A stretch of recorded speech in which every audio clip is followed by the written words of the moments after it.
Hello friends and family, welcome to the channel. In today's video, we will talk about financial tips that may help each and every one of us to build strong financial habit. Before we start, do everyone a favor by punching the little like button below and slam the red subscription button. Let's get it started.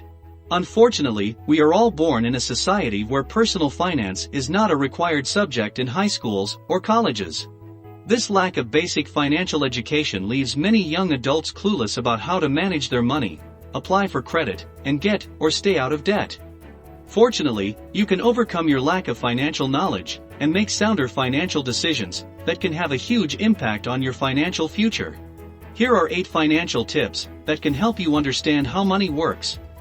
These financial tips are designed to help you live your best financial life and take advantage of the fact that the younger you are, the more time your savings and investments have to grow. Number 1. Learn self-control. Everywhere you turn, you need to buy something. Grocery stores put impulse items next to the registers, so you're sure to see them before you leave the store. Your favorite stores send you emails showing you their latest deals. Maybe everyone's talking about a show, and you've been dying to see it, but downloading will cost you $1.99 an episode. All these little things add up to a lot of temptation to your financial self-control. All these extra purchases you make throughout the month add up to nothing left in your wallet by the end, or may even cause difficulty with paying bills. This happens when you have little or no self-control when it comes to your spending. Your lack of self-control causes you to spend a few dollars here and there, so you get a little instant gratification, instead of the benefit of saving your money or paying down debt, and you probably don't realize you're doing it. Bad short-term choices can have bad long-term consequences, especially when it comes to spending. Every time you buy something, you are delaying your financial goal. Self-control requires you to ask yourself, what's more important, living in the present moment, or having a secure financial future, because you decided to make the better choice. Self-control is an important part of life. If you eat too many burritos and spend all your time watching reruns of The Office, you'll gain weight. And the same principle can be applied to your finances. It takes self-control to eat healthy foods and exercise regularly. Creating good financial self-control takes the same type of discipline. If you can keep your spending down and your savings up, you can have a healthy financial future for you and your family. So, what do you do if you are clueless about self-control? Well, here are a few different ways to develop your self-control so you can learn how to move in a solid direction that benefits your financial goals.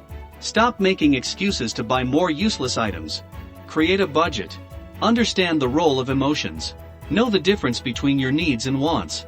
And most importantly, pay yourself first, bills and other expenditures come second. Number 2. Know the value of your time. Saving money might not seem exciting, especially since you worked 40 hours a week for your paycheck. Why not just go and spend all your money on partying and shopping? Well, have you ever taken the time to figure out your worth? Here's what I mean. Let's say you make $15 an hour and go out with friends and spend $120. That's 8 hours of works. Dude, 8 hours of hard work, earned money, burned down for nothing. Is it worth it? Of course not always. If you wanted to buy an item of clothing that costs $60, that's 4 hours of work. Is that really worth it? I bet not at all. You're not just going to work to get a paycheck. You are giving up your time as well. Time is valuable, and is something you can't get back. That's why you need to know your worth. Consistently track your progress on how much you're spending. Always try your best to make sure you know how much money you have, and where it is going. This gives you a proper place to review, and refine what does, and doesn't make sense in terms of your spending. Start cutting the unnecessary spending in your life. Focus your life with only the necessities, and in no time you will be saving a lot more than what you previously did. Number 3. Ignore the Joneses. Who are the Joneses, and why do we have to keep up with them? Well, the Joneses are an imaginary family who magically has everything you ever wanted. They have the best cars, gadgets, clothes, vacations, and appearances. So, why do we want to keep up with them? Easy, it's the fear of missing out, known as FOMO. How many times have you or a friend gotten a new phone when it wasn't time to upgrade? What about keeping up with expensive fashion trends, or buying specific name brands you can't really afford? The problem with keeping up with the Joneses is that we will always be one step behind. After all, they are an imaginary family that has everything we have ever wanted in life. But with social media, the Joneses have materialized into influencers who never repeat outfits, high school friends who seem to always be on vacation, and people who have new everything even though they probably don't have jobs. It's easy to want to keep up and fit in, but financially, it's not worth it. If your phone is in good condition, it's probably not worth it to buy a new one. If your closet is jammed-packed with clothes, just window shop and save your money. Trust me, it's not worth it to spend all your money trying to uphold an image, because you're afraid of missing out. Number 4. Differentiate your needs from wants and spend mindfully. Unless you have an unlimited amount of money, it's in your best interest to be mindful of the difference between needs and wants, so you can make better spending choices. Needs are things you have to have in order to survive, for example, food, shelter, healthcare, transportation, a reasonable amount of clothing. Many people include savings as a need, whether that's a set 10% of their income or whatever they can afford to set aside each month. Conversely, wants are things you would like to have, but don't require for survival. It can be challenging to accurately label expenses as either needs or wants, and for many the line gets blurred between the two. When this happens, it can be easy to rationalize away an unnecessary or extravagant purchase by calling it a need. A car is a good example. You need a car to get to work and take the kids to school. You want the luxury edition SUV that costs twice as much as a more practical car and costs you more in gas. You could try and call the SUV a need because you do, in fact, you need a car, but it's still a want. Any difference in price between a more economical vehicle and the luxury SUV is money that you didn't have to spend. Your needs should get top priority in your personal budget. Only after your needs have been met should you allocate any discretionary income toward wants. And again, if you do have money left over each week or each month after paying for the things you really need, you don't have to spend it all. Number 5. Start saving early. It is often said that it is never too late to start saving for retirement. Technically, that may be true. But the sooner you start, the better off you'll likely be during your retirement years. This is because of the power of compounding, what Albert Einstein called the eighth wonder of the world. Compounding involves the reinvestment of earnings, and it is most successful over time.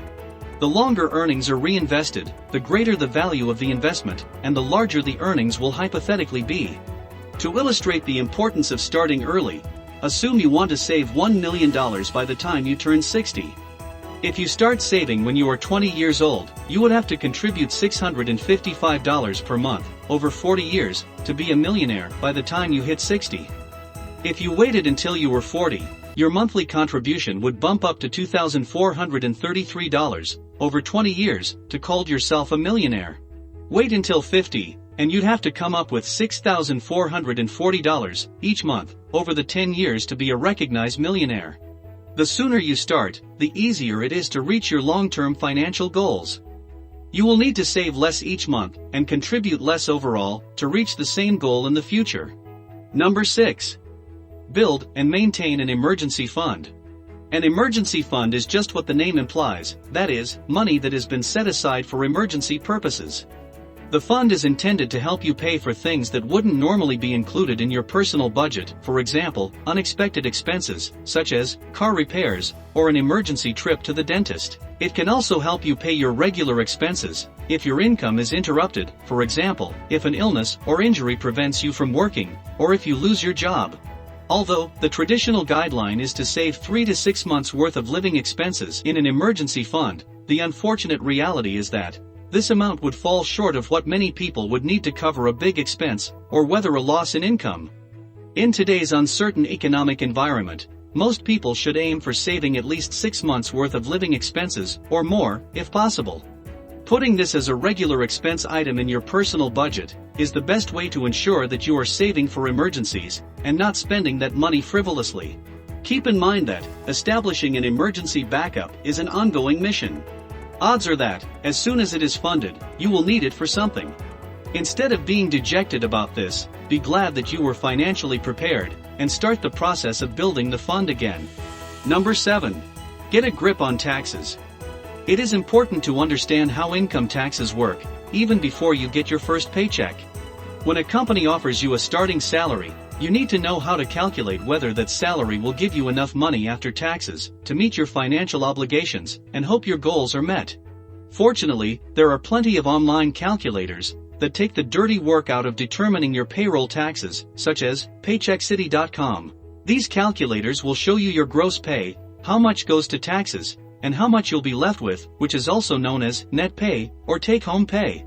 For example, an annual salary of $35,000 in New York City would leave you with around $27,490 after federal taxes, without exemptions for the 2020 to 2021 filing season, about $2,291 a month. Then you need to consider state and city taxes in addition. By the same token, if you're considering leaving one job for another in search of a salary increase, then you'll need to understand how your marginal tax rate will affect your raise. For example, a salary increase from $35,000 a year to $41,000 a year won't give you an extra $6,000 per year or $500 per month. It will only give you an extra $4,227, that is, around $352 per month. The amount will vary depending on your state of residence and its potential tax bite, so take that into consideration if you're pondering a move. Finally, take the time to learn to do your own taxes. Unless you have a complicated financial situation, it's not that hard to do, and you won't have the expense of paying a tax professional for the work. Tax software makes the job much easier than it was when your parents were starting out, and ensures that you can file online. Number 8. Protect your wealth. To make sure that all of your hard-earned money doesn't vanish, you'll need to take steps to protect it. Here are some steps to think about, even if you can't afford them all right now.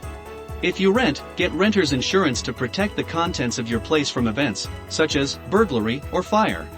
Read the policy carefully to see what's covered and what isn't.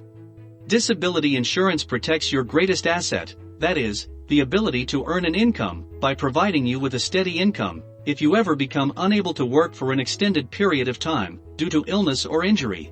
If you want help managing your money, find a fee-only financial planner to provide unbiased advice that is in your best interest, rather than a commission-based financial advisor who earns money when you sign up with the investments that their company backs. The latter has a potentially divided loyalty to their company's bottom line and to you, while the former has no incentive to guide you down a wrong path.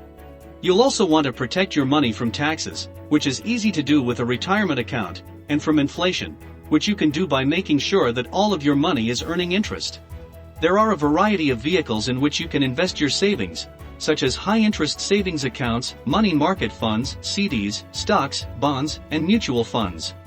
The first three are relatively free of risk, while the remaining three carry greater possibilities for financial setbacks, but also greater possibilities for monetary rewards. Learning about investing is an important skill for building up your savings and, eventually, building wealth. Here is the deal. Remember, you don't need any fancy degrees or special background to become an expert at managing your finances. If you use these 8 financial rules and financial tips for your life, then you can be as personally prosperous as someone with a hard-earned PhD in finance. If you like this video, let me know by smashing the little like button below the video and subscribe to the channel for more awesome videos. Thanks for watching, and see you soon.